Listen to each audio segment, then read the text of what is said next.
Hello everyone, I'm back with another tutorial and today we'll be making an aesthetic riverscape using soft pastels.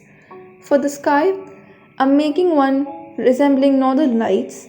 So I have started with a light cerulean blue kind of shade, and with this I'm doing the central part of the sky. I just rub the chalk pastel onto the surface in random manner so that it leaves a pigment onto the paper. Similarly, on the rest of the area, I have added purple and a darker shade of blue as well.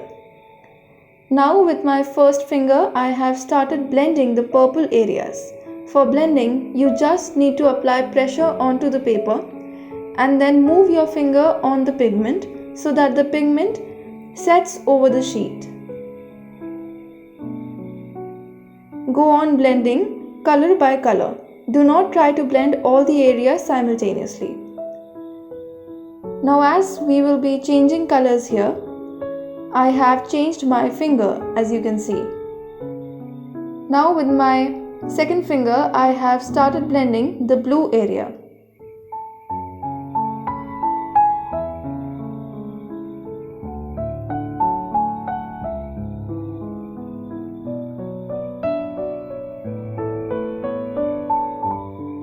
You can add more pigment wherever necessary.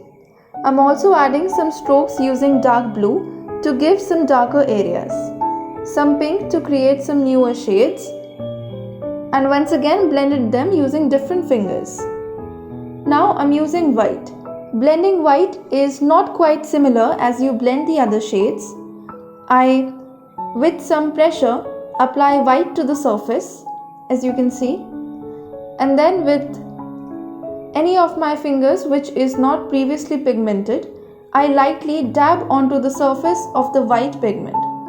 If you apply too much pressure as you do for the other shades, the white will blend with the base color and the white won't look white. So always dab it with lighter hands. I added other pigments like blue and purple for the rest of the areas. Now starting with the river area, I have once again started with purple.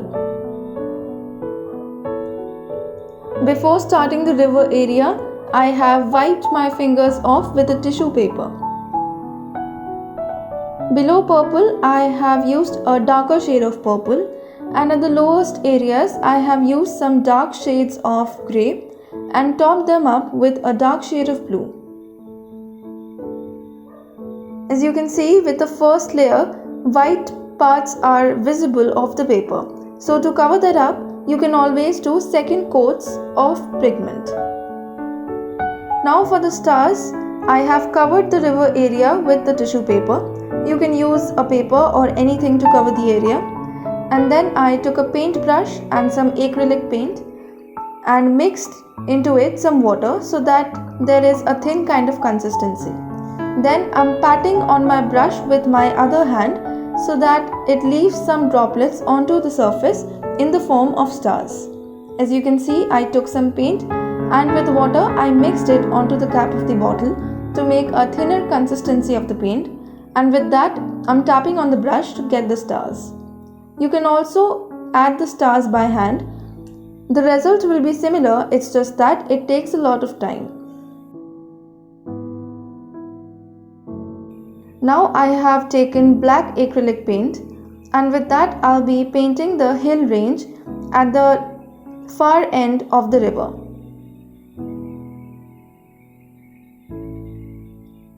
You can also use poster paint, but since poster paint and gouache are water soluble, I prevent that here, since after this I'll be using a fixative spray on this to set the pigment onto the surface permanently. And if the paint is water soluble, it may get blurred onto the surface. Here you are with your aesthetic riverscape painting. I hope you enjoyed this tutorial, and if you did, do not forget to like, share and subscribe. Also, if you recreate this, you can send it to me on my Instagram handle, link for which is given in the description. Thank you for watching.